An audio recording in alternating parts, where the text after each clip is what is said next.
Hello friends, welcome to TFI media. Nita Dalal alias Nita Ambani.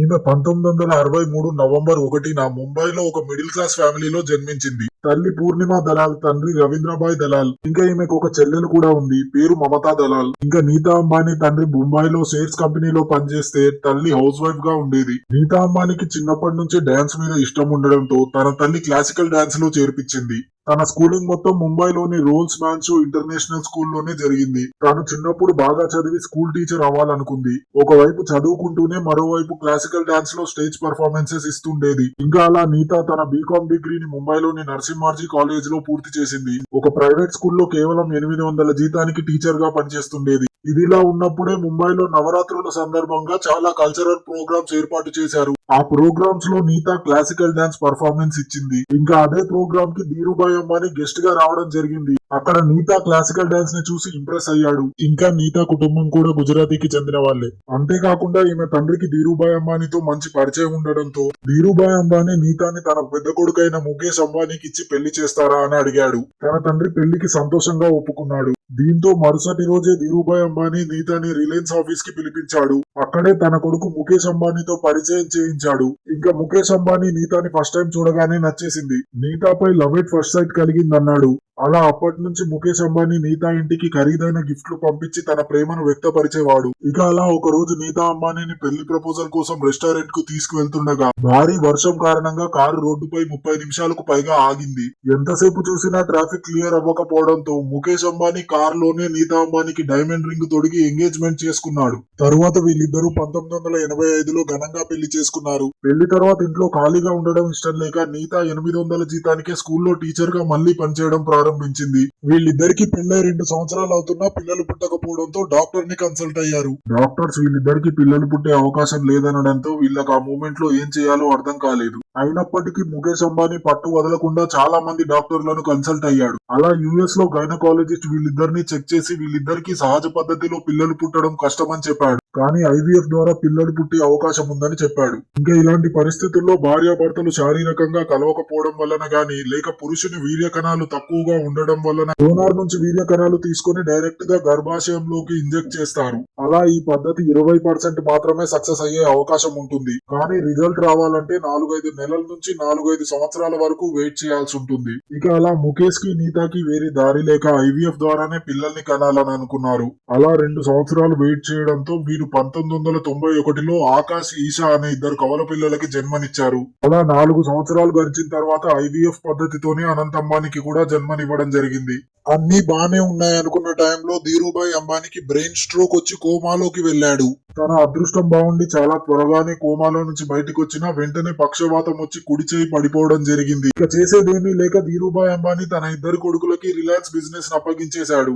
అలా అన్నదమ్ములు ఇద్దరూ కలిసి gas, finance, chemical sectors, petroleum అని వివిధ రంగాల్లో బిజినెస్ స్టార్ట్ చేశారు. ముఖ్యంగా అనిల్ అంబానీ ఐడియాలజీతో టెలికాం ఇన్ఫ్రాస్ట్రక్చర్ ని స్టార్ట్ చేయగా అది 2001 నాటికి ఇండియాలోనే లార్జెస్ట్ కంపెనీగా ఎదిగింది. ఈ సమయంలోనే వీళ్ళిద్దరి భార్యల కారణంగా వీళ్ళిద్దరికి గొడవలు రావడం మొదలయ్యాయి. ఇందుకు ముఖ్య కారణం అనిల్ అంబానీ వాళ్ళ భార్య టీనా అంబానీయే. ఎందుకంటే బాలీవుడ్ లో టీనా అప్పటికే సక్సెస్ఫుల్ హీరోయిన్ గా ఉండేది. ఇంకా అప్పట్లో మూవీ ఫంక్షన్స్ కి తరచుగా వెళ్తున్న అనిల్ అంబానీ తనకంటే 4 ఏళ్లు పెద్దదైన టీనాతో లవ్ లో పడ్డాడు. కానీ అప్పటికే సంజయ్ దత్, రాజేష్ ఖన్నా, రిషి కపూర్లతో టీనా ఎఫైర్ లో ఉందని బాలీవుడ్ మీడియా కోడై కూసింది. సంజయ్ దత్ తో టీనా పెళ్లి వరకు వెళ్లి ఆగిపోయింది. అలా వాళ్ళిద్దరికీ బ్రేకప్ అయి మానసికంగా కృంగిపోతున్న టీనాకు అదే సమయంలో అనిల్ అంబానీ పరిచయం అయ్యాడు.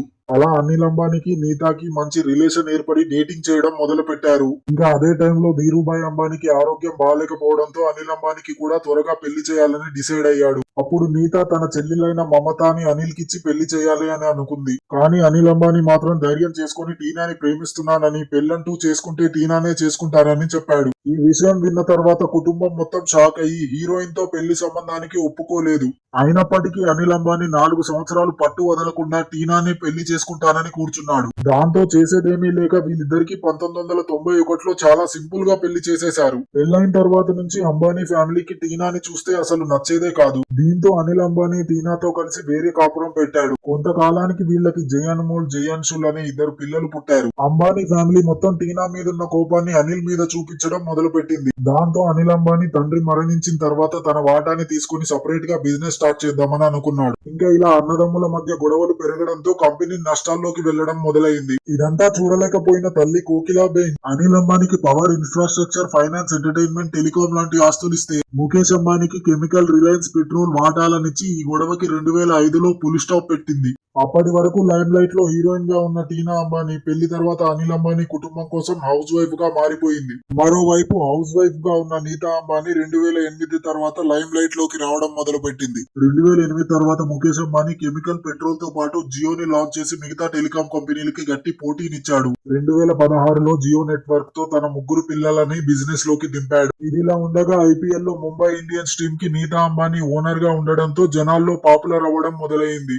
అలా ముఖేష్ అంబానీకి డబ్బులతో పాటు భార్య మీద ప్రేమ కూడా రోజు రోజుకి పెరిగిపోయేది. అలా తన ప్రేమకి గుర్తుగా ముంబైలో 4 లక్షల స్క్వేర్ ఫీట్ లో 15,000 కోట్లు ఖర్చు పెట్టి అంటిలియా భవనం నిర్మించాడు. అలానే అప్పటి నుంచి నీతా అంబానీ బర్త్డే కి లగ్జరీ కార్స్, పెద్ద పెద్ద గిఫ్ట్స్ ఇచ్చి సర్ప్రైజ్ చేసేవాడు. అంతేకాకుండా 365 కోట్లు ఖర్చు పెట్టి పింక్ డైమండ్ అని పిలువబడే ఐఫోన్ ని గిఫ్ట్ గా ఇచ్చాడు. తన కోసం ధీరుభాయ్ అంబానీ అనే ఇంటర్నేషనల్ స్కూల్ ని కూడా కట్టించాడు. ఇక అందులో నీతా అంబానీ అప్పుడప్పుడు వెళ్లి టీచింగ్ చేస్తూ ఉంటుంది. ముఖేష్ అంబానీకి నీతా అంబానీపై ఉన్న ప్రేమే కొందరికి సమస్యలు తెచ్చిపెట్టింది. తన భార్య తనతో తప్ప ఎవరితో ఉండకూడదని, తన భార్య తనను తప్ప వేరెవరిని ముట్టుకోకూడదని, వేరెవరైనా తన భార్యను ముట్టుకున్నా, తన భార్య వేరెవరిని ముట్టుకున్నా ముఖేష్ అంబానీకి నచ్చేది కాదు. ఐపీఎల్ టీమ్ కి ఓనర్ అయిన తర్వాత నీతా అంబానీకి పార్టీస్, ఫంక్షన్స్ కూడా ఎక్కువ అయ్యాయి. ఆర్సీబీ ఓనర్ అయిన విజయ్ మాల్యాని అప్పట్లో బిడ్డింగ్ టైంలో కలిసింది. దాని తర్వాత వీళ్ళిద్దరూ కిస్ చేసుకుని, హక్ చేసుకుని పార్టీలకు వెళ్లిన ఇమేజెస్ అన్ని బయట మీడియాకి లీక్ అయ్యాయి.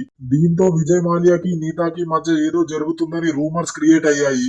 ఇది చూసి తట్టుకోలేకపోయిన ముఖేష్ అంబానీ విజయ్ మాల్యాని డైరెక్ట్ గా టార్గెట్ చేయకుండా తన బిజినెస్ మీద దెబ్బ కొట్టాడు. బిలియనియర్ అయిన తనని బ్యాంక్ కరప్ట్ చేసి ఇండియా నుంచి వెళ్లిపోయేలా చేశాడు. ఇండియాలో తన బిజినెస్ లన్నిటి మీద దెబ్బ కొట్టాడు. ఇంకా బీసీసీఐకి వైస్ ప్రెసిడెంట్ గా ఉన్న లలిత్ మోడీ క్రికెట్ ని అడ్డం పెట్టుకుని అక్రమంగా డబ్బు సంపాదిద్దామని 2008లో ఐపీఎల్ ని ప్రారంభించాడు.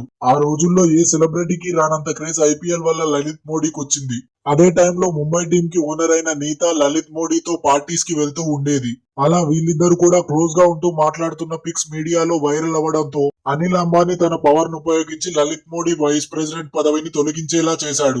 అండర్ వరల్డ్ గ్యాంగ్స్టర్ నుంచి కూడా తనకి ఫోన్లు చేసి బెదిరించాడు. తన ప్రాణాలకి ముప్పుందని భయపడ్డ లలిత్ మోడీ ఇండియాని వదిలి లండన్ కి వెళ్లిపోయాడు. దాని తర్వాత ముంబై టీం లో బౌలర్ గా ఉన్న హర్భజన్ సింగ్ 2012లో జరిగిన ముంబై టీం ఐపీఎల్ మ్యాచ్ లో గెలవడంతో ఆ ఆనందంతో గ్రౌండ్ లోకి పరిగెత్తుకొచ్చిన నీతాని హర్భజన్ సింగ్ హక్ చేసుకుని చుట్టూ తిప్పాడు. ఇదంతా చూసిన ముఖేష్ అంబానీ తన భార్యని హర్భజన్ సింగ్ ఎత్తుకోవడం తట్టుకోలేకపోయాడు. మళ్ళీ ముఖేష్ అంబానీ తన పవర్ ను ఉపయోగించి ముంబై ఇండియన్స్ లోనే కాదు వేరే ఏ టీమ్ లో కూడా తనని తీసుకోకుండా చేశాడు. దాంతో హర్భజన్ సింగ్ క్రికెట్ కి రిటైర్మెంట్ ఇచ్చేశాడు. దాని తర్వాత ఐపీఎల్ చైర్మన్ గా ఉన్న రాజీవ్ శుక్లాతో కూడా నీతా అంబానీ క్లోజ్ గా మూవ్ అయ్యింది. తను చెవిలో చెప్పే జోక్స్ కి నీతా అంబానీ గట్టిగా నవ్వడంతో ముఖేష్ అంబానీకి మళ్ళీ కోపం వచ్చింది. దాని తర్వాత ముఖేష్ అంబానీ 2017లో ఇతన్ని ఐపీఎల్ ప్రెసిడెంట్ గా తొలగించడమే కాకుండా రాజకీయాల్లో కూడా తనకి భవిష్యత్తు లేకుండా చేశాడు. అప్పటికే నీతా అంబానీ షారుఖ్, సల్మాన్ లతో కూడా క్లోజ్ గా మూవ్ అయ్యేది. కానీ షారుఖ్, సల్మాన్ ఇద్దరు నీతా అంబానీతో ఉండడం వల్ల వచ్చే డ్యామేజ్ లని ముందుగానే తెలుసుకుని తనను దూరం పెట్టారు. నీతాతో కాకుండా ముఖేష్ అంబానీ కొడుకులతో స్నేహంగా ఉండడం స్టార్ట్ చేశారు. ఇంకా నీతా అంబానీకి 61 ఏళ్ల వయసు వచ్చిన తర్వాత కూడా తన అందాన్ని కాపాడుకోవడానికి యుఎస్ఏ కి వెళ్తూ ఉంటుంది. అక్కడ colour improvement, face filler, skin titling లాంటివి చేయించుకుంటూ ఉంటుంది. రీసెంట్ గా ముఖేష్ అంబానీ 677 కోట్లు ఖర్చు పెట్టి నీతా అంబానీకి అన్ని విధాలుగా సహాయపడే ఒక రోబోని గిఫ్ట్ గా ఇచ్చాడు. నీతా అంబానీకి సంబంధించిన సీక్రెట్స్ అన్ని ఈ వీడియోలో రివీల్ చేశాను. మీ అభిప్రాయాన్ని కామెంట్ సెక్షన్ లో తెలియజేయండి. వీడియోకి లైక్ చేసి మా ఛానల్ ని సపోర్ట్ చేయండి. నా నెక్స్ట్ వీడియోలో ఇండియాలో టాప్ సెలబ్రిటీ సీక్రెట్స్ బయట పెడతా. Bye friends. వెళ్లే ముందు ఛానల్ ని సబ్స్క్రైబ్ చేయడం మర్చిపోకండి.